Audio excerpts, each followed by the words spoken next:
नमस्कार दोस्तों, मैं हूं आपका होस्ट शैलेंद्र शर्मा। आप देख रहे हैं आपका अपना चैनल चंबिल वाला स्पोर्ट। दोस्तों, भारत ने 518 रन बनाए 5 विकेट के नुकसान पर और डिक्लेयर कर दी। उसके जवाब में वेस्ट इंडीज ने 4 विकेट पर 140 रन बनाए। ठीक ठाक है, वेस्ट इंडीज के हिसाब से देखा जाए तो 4 विकेट के नुकसान पर 140 पर्याप्त रन माने जा सकते हैं। दोस्तों, जब कल खेल समाप्त हुआ था तो भारत के रन थे 318 रन 2 विकेट के नुकसान पर। 173 रन पर जायसवाल खेल रहे थे और 20 रन पे सुमन गिल। लोगों ने अंदाज लगाए थे कि भाई जायसवाल दोहरा शतक लगाएंगे, 13 लगाएंगे। कई लोग कह रहे थे ब्रायन लारा का रिकॉर्ड भी तोड़ सकते हैं। परिस्थिति स्थिति जिस तरीके से उन्होंने एक दिन में 173 रन बनाए थे, उस हिसाब से लोगों ने सोचा था। अपन ने भी एक वीडियो बनाया था उस पर। लेकिन हुआ क्या, हुआ इसके उलट। मात्र 2 रन जोड़ पाए वो अपने कल के स्कोर में और वो रन आउट हो गए। रन आउट चर्चा का केंद्र है कि भाई रन आउट कैसे हो गए, किसकी गलती थी? कि जायसवाल की स्वयं गलती थी कि सुमन गिल की गलती थी? अलग अलग खेमे में लोग बटे हुए हैं। कुछ लोगों का कहना है कि जब हाथ में गेंद थी, डायरेक्ट शॉट गया था और फील्डर के हाथ में थी तो भगने की आवश्यकता नहीं थी जायसवाल को। लेकिन कॉल चूंकि जायसवाल ने की थी तो जायसवाल को दिख रही है बॉल, वो भग सकते हैं कि नहीं, वहां पहुंच सकते हैं कि नहीं, ये उनके ऊपर है। और सामने जो प्लेयर होता है उसकी जिम्मेदारी जो होती है कि भाई जब सामने वाले ने कॉल दे दी है तो आप भागो। लेकिन सुमन गिल भागे नहीं और जायसवाल बहुत ही ज्यादा आधी पिच से भी आगे निकल आए थे। वापसी मुमकिन थी नहीं और थ्रो भी सटीक आया। परिणाम स्वरूप जायसवाल अपने कल के स्कोर में 2 रन जोड़ के 175 रन पर दुर्भाग्यपूर्ण रूप से आउट हो जाते हैं।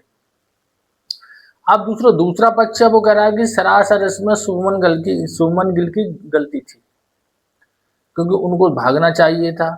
बॉल कहाँ गई, किसके हाथ में? काम था जायसवाल का, क्योंकि उनकी पीठ के पीछे बॉल गई थी। जिसको दिखता है कॉल वह करता है जिसको बॉल दिख रही होती है। और दूसरे प्लेयर को भरोसा जता के अपने पार्टनर पर दौड़ लगानी पड़ती है, ऐसा ही नियम होता है। ये लोगों का कहना है कि इनसिक्योर ज्यादा रहते हैं भाई, उनको थोड़ा सा रहता है। सुमन गिल को उनके साथ पहले भी ऐसे कई बार हुआ है कि उनकी वजह से दूसरे खिलाड़ी रन आउट हुए हैं। वो दूसरे की कॉल पे उतनी जल्दी भरोसा नहीं करते हैं। और अब तो वो कप्तान है स्वयं, तो आप समझ सकते हो फिर वो थोड़ी भी रिस्क नहीं ले सकते। जब वो कप्तान नहीं थे, जब भी एक जो आज सोशल मीडिया पर जो एक फ्रेम हो रहा था, अधिकांश चल रहा था, उसमें रोहित शर्मा ऐसे आउट होते हैं और वो सुमन गिल से कुछ कहते हुए भी दिखाई दे रहे थे। सोशल मीडिया पर एक चर्चा की बात आज रही। तो ऐसा पूर्व में कई बार हो चुका है सुमन गिल के साथ। अब आपको पता है कि इस वक्त सुमन गिल हो, गौतम गंभीर हो, हर्षित राणा हो, आदित्य अग्रकर हो, इनका समय कुछ अच्छा चल नहीं रहा है। तो जो कुछ अच्छा भी करेंगे तो लोग उनकी नेगेटिव बातें निकालेंगे और कहेंगे। जैसे कि आज कहा जा रहा है कि साहब सुमन गिल ने जानबूझकर आउट करवाया क्योंकि वह 200 रन बना देता। ऐसे लोगों की सोच है, लेकिन ऐसा हकीकत में मेरे अनुसार ऐसा होता नहीं है। कोई किसी को जानबूझकर आउट नहीं कराता। और अगर वो बना भी देते 200 रन तो सुमन गिल को उससे कोई अंतर नहीं पड़ रहा था, क्योंकि सुमन गिल अपने आप में भी परफेक्ट बल्लेबाज है और उनका इस समय समय चल रहा है। तो वो तो जिस चीज को छुएंगे वही सोना हो रही है, जिस स्थिति है। और सुमन गिल ने भी अच्छी बल्लेबाजी की, 129 रन पर नॉट आउट रहे। उनकी भी बल्लेबाजी में कोई कमी नहीं थी। जिस प्रकार से वो अब उनकी बल्लेबाजी में एकदम कप्तान बनने के बाद जो परिवर्तन आया वो अद्भुत है। अच्छी उन्हें बल्लेबाजी की, परफेक्ट बल्लेबाज लग रहे थे। और जो कमियां पूर्व में उनकी बल्लेबाजी में देखी गई थी कि पैड और बैट के बीच में से बॉल निकल के या तो उनको बोल्ड कर दी थी अधिकांश, या एलपीडब्ल्यू, उस कमी को उन्होंने जबरदस्त तरीके से उसमें सुधार किया है। अब उनके बैट और पैड में से कोई भी गैप नहीं रहता है। अब पूर्व में वो कई बार इस तरीके से आउट हुए हैं। तो दोस्तों, गिल ने बनाए 129 रन, रेडी ने ताबड़तोड़ 43 रन बनाए और जुरैल 44 रन पर। उसके बाद सुमन गिल ने डिक्लेयर कर दी थी पारी। अब इस पूरे आज के मैच में चर्चा के केंद्र एक दो चीजें रही। प्रमुख तो यही थी कि जायसवाल से लोगों ने बहुत उम्मीद की थी और वो उम्मीद इस तरीके से वो आउट हुए तो यह ज्यादा चर्चा का केंद्र बन गया। अगर वो सामान्यतः कैच आउट या किसी भी तरीके से आउट होते तो इतनी चर्चा नहीं होती, लेकिन वो रन आउट हुए। अब जब रनआउट कोई होता है तो स्वाभाविक है थोड़ी बहुत गलती दोनों ही प्लेयरों की रहती है। आप एक पर नहीं थोप सकते कि पूरी गलती सुमन गिल की है, जायसवाल की है, क्योंकि यह बात भी सत्य है कि वो शॉट डायरेक्ट फील्डर के हाथ में गया था, कोई दाएं बाएं नहीं था।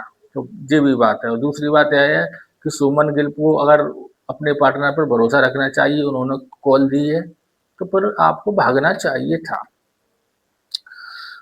और दूसरी दूसरी बात जो प्रमुख इसमें रही, आज दर्शक संख्या पर्याप्त थी। आज लग रहा था कि भारत में मैच हो रहा है, दर्शक आए, स्टेडियम पूरे भरे हुए थे, जितने भी स्टैंड थे, विराट कोहली स्टैंड, गौतम गंभीर स्टैंड, जो कि बार बार दिखाई भी जा रहे थे, पर्याप्त रूप में जनसंख्या थी, भीड़ थी, और लगा कि हाँ इंडिया की टीम मैच खेल रही है। जो कि अभी तक पिछले मैच में जिस तरीके से दर्शकों ने एकदम मैच को ठुकरा ही दिया था, जी मान लो आप अहमदाबाद में तो लोग देखने ही नहीं आए, नाम मात्र के लोग थे बस। पहले दिन यहाँ भी संख्या कम थी, लेकिन दूसरे दिन दर्शकों ने संख्या बढ़ाई, लोगों में उत्साह दिखाई दिया, और इससे खेलने वालों में उत्साह आता है। जब दर्शक होते हैं तो स्वाभाविक है सब लोगों को ही अच्छा लगता है। खाली स्टेडियम में मैच खेलना किसी को भी पसंद नहीं होता है। तीसरी बात, एक बात और रही इसमें कि जडेजा को बैटिंग ऑर्डर उनका चेंज किया गया और उनकी बल्लेबाजी नहीं आई। दोस्तों वैसे तो यह सामान्य बात है कि जडेजा नहीं आए, पहले मैच में उन्होंने प्रैक्टिस कर ली थी तो नीतीश कुमार रेड्डी को और पहले खिला दिया, तो कोई यहाँ बड़ी बात नहीं है, सामान्य बात है। लेकिन जिस तरीके का समय चल रहा है उससे क्या है, किसी के बारे में कुछ कहा नहीं जा सकता, वो भी सीनियर प्लेयरों के बारे में, कि यार इनको नहीं खिलाया जा रहा है, बैटिंग नहीं दी गई तो क्यों नहीं दी गई, क्या जी अगले टेस्ट मैच के लिए उपलब्ध होंगे कि नहीं होंगे, क्या इनको भी निकाल दिया जाएगा, क्योंकि यह स्थिति अब बन चुकी है। जडेजा भले ही विकेट ले रहे हों, लेकिन उससे कोई अंतर नहीं पड़ता, क्योंकि जिस तरीके से वनडे से रोहित शर्मा का कप्तानी गई है, वो भी बहुत अच्छी कप्तानी कर रहे थे। जिस तरीके से विराट कोहली ने टेस्ट से संन्यास लिया, वो भी बॉर्डर गावस्कर ट्रॉफी में एक शतक उनका आया था, उस तरीके के बल्लेबाज हैं वो। एक सीरीज फेल होने के बाद शतक लेना पड़ा, मोहम्मद शमी जिस तरीके से गायब कर दिए गए, उसी तरीके से अब जडेजा को अगर बैटिंग नहीं दी तो का अगले जो टेस्ट मैच हो, जो कि काफी अंतराल के बाद है, उसमें आपको जडेजा नहीं ना दिखाई दे तो कोई बड़ी बात नहीं होगी। तो यह भी सोचने वाली बात है, जिस तरीके की इन लोगों की रणनीति चल रही है, गौतम गंभीर और आगरकर की, तो का अगले टेस्ट मैच में जडेजा टीम का हिस्सा ना हो, यह भी हो सकता है, इसमें कोई बड़ी बात नहीं है।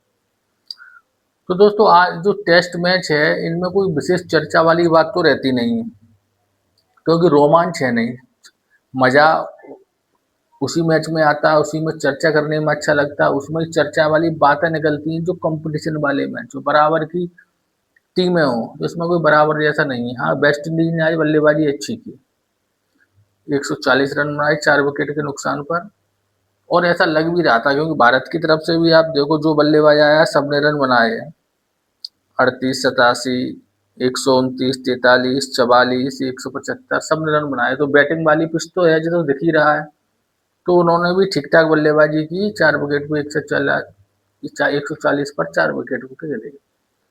कल इंडिया तो चाहेगी कि लंच से पहले पहले एक पारी तो कम से कम आउट कर ही लें, और बॉल अगर थोड़ी तीसरे दिन टर्न लेगी तो स्वाभाविक है कुलदीप यादव है, वॉशिंगटन सुंदर, जड्डू ने जिस प्रकार आज 3 विकेट लिए, तो कल लंच से पहले 6 विकेट गिर जाने चाहिए।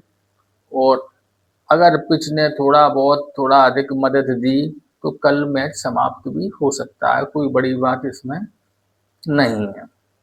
देखते हैं दोस्तों कल क्या होता है टेस्ट मैच में। तो आज की वीडियो में बस इतना ही। वीडियो अच्छा लगे तो लाइक करें और कृपया करके चैनल को सब्सक्राइब अवश्य करें। धन्यवाद।